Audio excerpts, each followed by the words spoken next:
My name is Michael McQuaig. I'm from Constantine, Michigan. In 2013, I was involved in a motorcycle accident that had a profound impact towards my outlook on life. It made me realize how fragile life really is and how short it is.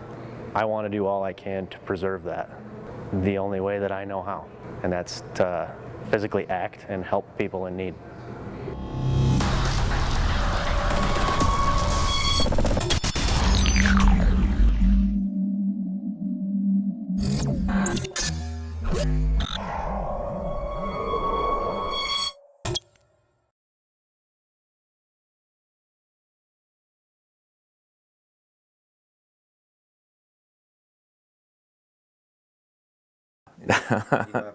No.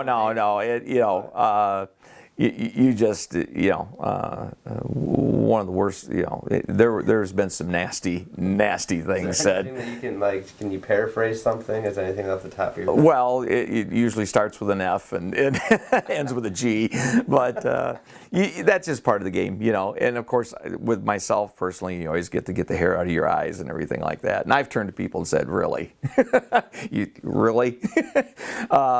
But fans can get really bad, and I have thrown 3 fans out of gyms before. I'm not going to take that stuff if they are sitting in the front row and things like that. You just don't have to.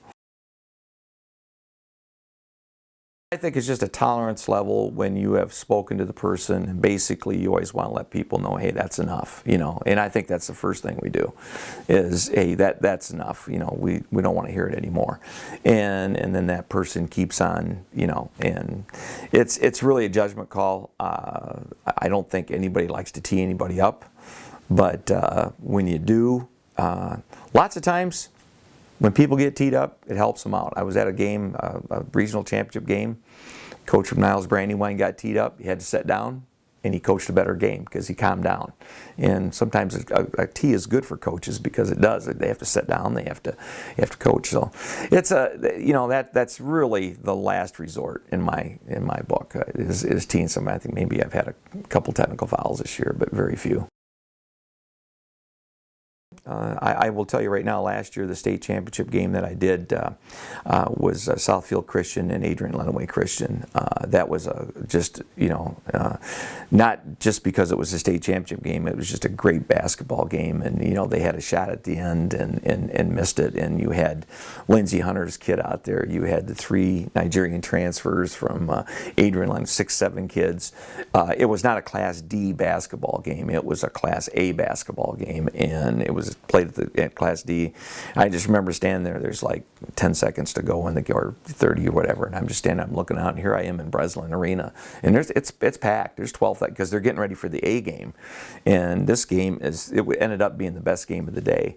That one I truly remember, and another one I truly remember was Muskegon Heights and Albion playing in the quarterfinals at Reed Fieldhouse. I just remember the next day. It was so loud, and the game went 3 overtimes, and it was so loud. I was sitting in my classroom, my ears were ringing, just ringing. I was just sitting there going, man, and just the athleticism and things like that. My claim to fame, Derry Jeter.